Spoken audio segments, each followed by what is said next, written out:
Hi everyone, I'm Allie Buckman with the Potomac Bead Company, and I'm going to show you today how to do a cross formation using smaller beads rather than just one bead. We're going to be using some smaller seed beads in order to make a cross. This video is a result of a customer coming into one of our retail locations wanting a cross pendant but not finding any in the colors that they desired. So said we would do a video on how to actually make it yourself out of smaller beads. This example here is out of size 6.0 seed beads, and they are the turquoise green color. And then I just attached it to a key ring. Since it is a little bit larger, you could use it as a key ring. I'm going to be using size 8 seed beads, so you can see the size difference in those. This keychain here used waxed linen cording. For the size 8 here, I'm going to be using Wildfire 0.006 beading thread. I'm also going to be using some super glue glue in order to glue down the ends of my thread. And if you have it handy, you may want a thread burner. The thread burner is going to be used to burn down the very ends of your thread that you're working with. You can also have scissors handy if you need it in order to cut your thread. In addition to that, I'm working with a beading needle, and this is a size 10 English beading needle, and it's a Pony brand needle. We sell them in packs of 20. And for the thread amount that I've threaded onto the needle, it's right about 24 inches of thread. To make my cross formation, I'm going to be using 22 or 24 beads, depending on how long you want it to be. And then I'm going to be using 10 11.0 seed beads. You don't need to use the 11.0 seed beads. If you would like to just stick with the 8.0s, that's up to you. But it's going to be using a right angle weave pattern to do this entire little cross formation. So I have that 20 inches of thread on my needle, and what I'm going to start off by doing is actually starting at the top of my cross. I'm going to pick up 4 of my 8.0 seed beads and let them drop down on my thread till I have just about 1.5 inches, 2 inches left. I'm going to hold those beads in place, and taking my needle, I'm going to go back through the beads away from this tail. So I'm going back through all 4 of those beads that I just put on. When I pull tight, you can see that loop there of the thread is created. I'm going to pull so that way 2 beads sit on top of one another. And what that's going to do then is create that first portion of my cross. Don't worry too much if it's pulling apart. We're going to reinforce this whole thing as we work on it. What I'm going to do now is actually create the center of the cross. So that's going to be these 2 beads there in the middle. So I'm going to pick up 2 more beads and go through the beads that I was coming out of. So it's going through that thread that's making a loop. Those 2 beads will sit right in place, and I'm going to thread back through the 2 beads. And this is a ladder stitch. What I'm going to do now is my 2 beads on the side, as well as the 2 beads below it on the side of the cross. So 4 beads are going to go on. And then I'm going to sew back through all 4 of those beads. If you want to, you can sew back through the original 2, or the first 2 I should say. And that's going to create those 2 to sit on the side. And then I'm going to sew back through the 2 that were added second.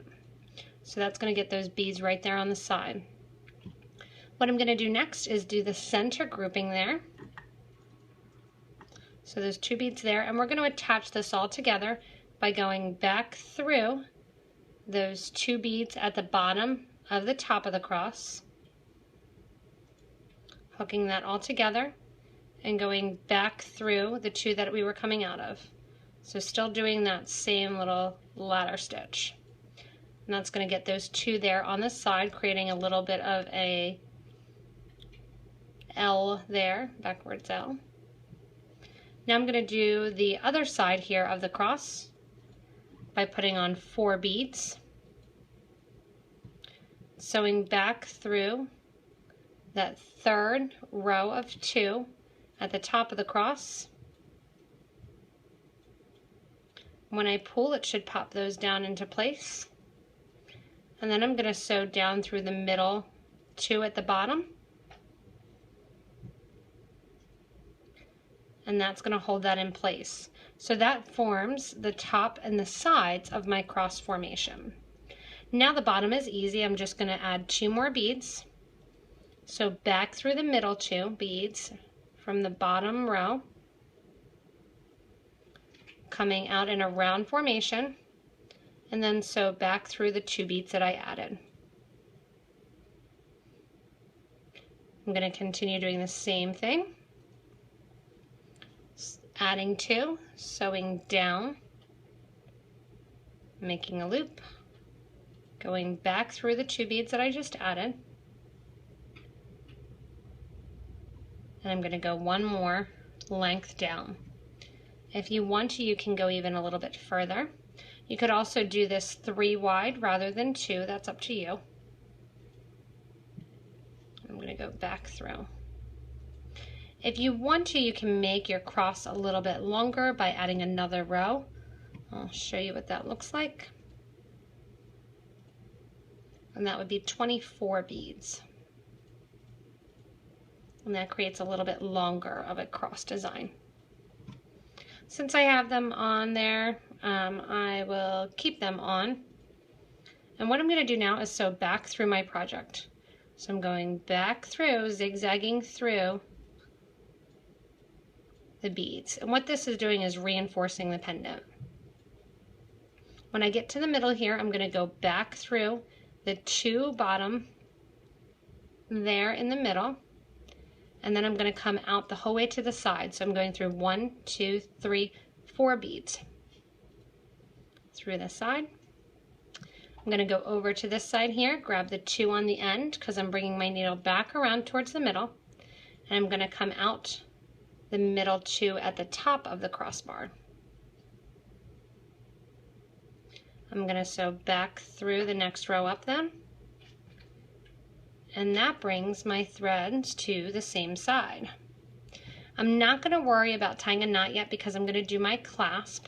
So what I'm going to do is I'm going to come up, or my bail I should say, come up between those 2 beads. Once I'm up through the top of the 2 beads, I'm going to add all of my 11 o's. And again, that's 10 of those onto the needle and let that drop down. I'm going to sew back through that first 11O and out the other side of my project. So my needle was coming in through the bead here on the right. I added my 10 beads, came back around and sewed through that, back through that 10th bead toward the other side of the project. Give a nice tight pull, and that creates the bail. I'm going to sew back down a row of the cross and pull that bail nice and tight and into place. When I'm on the side here, I simply take my 2 threads and tie those together.